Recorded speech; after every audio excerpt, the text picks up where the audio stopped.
You're watching TVP World's special coverage from the GLOBSEC Forum in Prague, and joining me now is Yuriy Ryzhenkov, Chief Executive Officer at Metinvest. Thank you so much for your time. Thank you for inviting. Can I start really broadly? Spell out for me the impact of Russia's invasion on Ukraine when it comes to businesses, when it comes particularly to businesses transitioning amid that war. Well, I can speak quite substantially about our business. We're still a mining company based in Ukraine, and since the beginning of this full-scale invasion, we lost over 40% of our production assets. Most of them were located in the southeastern Ukraine, in the city of Mariupol. And I think similar problems are having many other businesses throughout Ukraine. Already 20% of Ukrainian territory has been lost to Russia, which means that more than 20% of the businesses have been occupied or destroyed. But apart from that, there is also a profound effect on the rest of the Ukrainian economy. The electricity shortages that we've seen this winter, the continuous shelling, sirens, aerial alerts, and so on, they don't allow the industry to function normally. So even though on the paper we're talking about 20 to 40%, I think the damage is much bigger. How exactly did Metinvest transition to be part of the war efforts? What do you actually do when it comes to defending Ukraine? Well, it's an interesting story because it began in end of 2014, when the first time the city of Mariupol has been under missile attack from the Russian side, and our people started to go to the bomb shelters, and we realized that those bomb shelters are almost non-existent any longer, so that they are used as a storage space or something else, and we don't know how to protect our people, we don't know what to do with it. And that was the first sort of turning point when Metinvest realized that we need to prepare at least to the passive protection from the war, and we started to rebuild the bomb shelters. We stuffed them with the food. We were providing food and medicine to the Ukrainian armed forces, so doing mostly humanitarian and defensive things. But once the full-scale invasion happened, then we had to concentrate all our efforts on helping the Ukrainian military. That was the primary idea from our shareholder, who basically said that if we want to win the war, we have to be with the country, and we have to help with anything we can to help the country. And we started again with the mostly humanitarian aids. When we were evacuating people, we were providing medicine, again providing food, shelters. But then we found out that we can make things for the defense forces. We can produce, with our capabilities, with our products, we can produce something that can be really useful.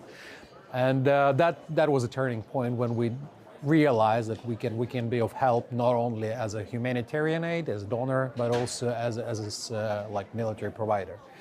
And we started with production of armored plates for the bulletproof vests, then for the vehicles.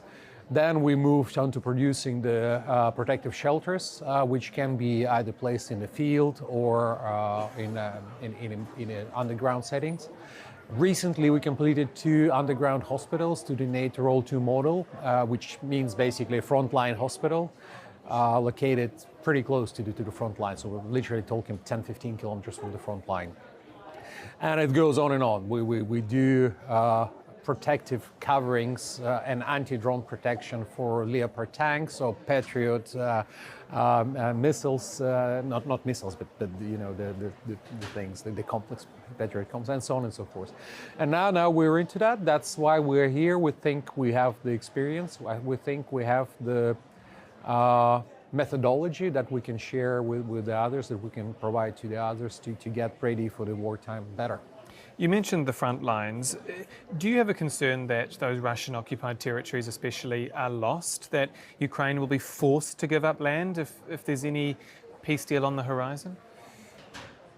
Well, it is war. Somebody takes over territory, somebody tries to fight back to gain it back, and you never know what's going to happen next.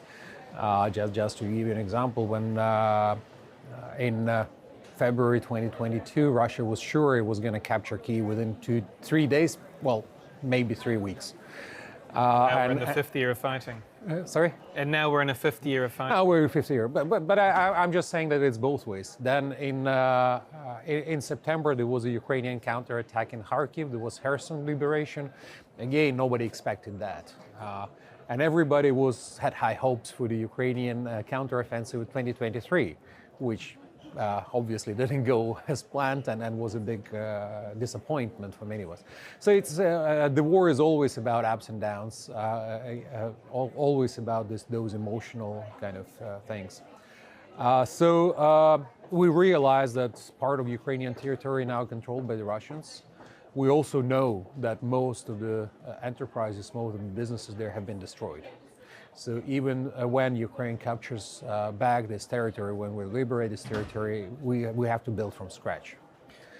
I'm curious, what has the transition been like when it comes to the job market, and particularly jobs and I guess people retraining, repositioning themselves to be part of that effort to defend the country? It's interestingly enough, I'm not talking about the people who went to serve in the army. Of course. We have more than from a business perspective. We have more than 8,000 our employees that actually joined the army. Wow. Since the beginning of full-scale invasion, and we support them by whatever means is possible, and definitely hoping that they come back healthy and alive after the end of the war. But when it comes to the industrial settings, you don't need that much to transition from the day-to-day job to the military effort, because you require the same stuff. You require welders, you require engineers, you require designers, you require IT specialists, you require electricians. Those are the people that are actually doing the economic war effort. And that's my message to, for example, to Europe, to Poland. Just try to make sure that you do have those people there. Europe has been going through deindustrialization the last maybe 20 years or even more, and losing those valuable people who are really invaluable in the wartime. In terms of the operations of the company itself, you have to think how to operate under a lack of personnel. Because in a war, you have conscription, you have the draft, you have the people who volunteer to go into the army. So you have less people to work in the real economy. So you have to rearrange. For example, in our case, the share of female in steel industry rose from 20% to 30% in those 4 years. And we are actively seeking how we can increase it even further, because that's the way you survive, that's the way you continue the industry. You also look how you can train people to do different things, which they haven't done previously. So they have not only one specialization, but they have 2 or 3 professions which they can cover. And in that way, you do rotation, and you ensure that the company operates and can operate effectively under the conditions. I want to pick up on you mentioning Europe. What does European integration look like from a business perspective? And I'm particularly interested when it comes to EU accession. How crucial would EU accession be for Ukraine, for Ukrainian businesses like Metinvest, in terms of integrating itself into broader Europe?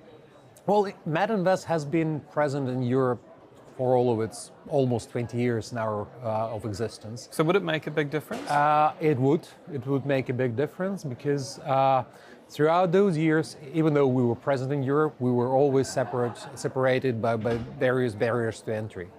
And there is always a difficulty for materials flow, there is always a difficulty for the capital flow, there is always a difficulty for the people flow, for the labor flow. And those are the main important things for business. I mean, obviously, European Union is a political union. It's not only economical union, so there are lots of other political things that go along with it, freedom of rights, freedom of speech, and democracy, and so on. But for business, what's important are those 3 key things: is the access to the market for the goods, it's the access to the capital, and it's access to the labor. And any business in Ukraine would welcome joining European Union to join those 3 dimensions.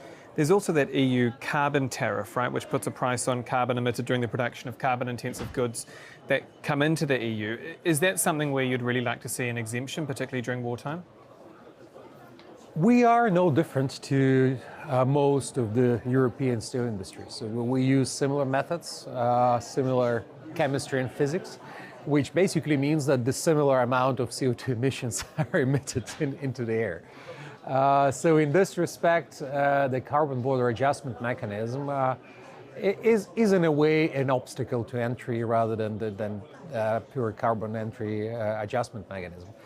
Especially when it comes to Ukraine, because if the idea of the CBAM was to stimulate, to motivate industry to decarbonize, then in Ukraine it's only punishment. Because while the war is going on, you're unable to invest in the new equipment, you're unable to build new big projects, which basically means you're unable to decarbonize. However seriously you're motivated, you cannot do it. And then it becomes a punishment. And then that's what it looks like from our point of view at the moment, that it's more of a punishment rather than incentive. And that's why we argue that there should be some sort of special deal. I'm not saying exemption. We're not looking for an exemption. We understand the exemption is not practical. We are looking for some sort of a special deal. For example, if we do investments in decarbonization in Ukraine, then it could be offset against, for example, CO2 payments on the border. That's one of the options, right?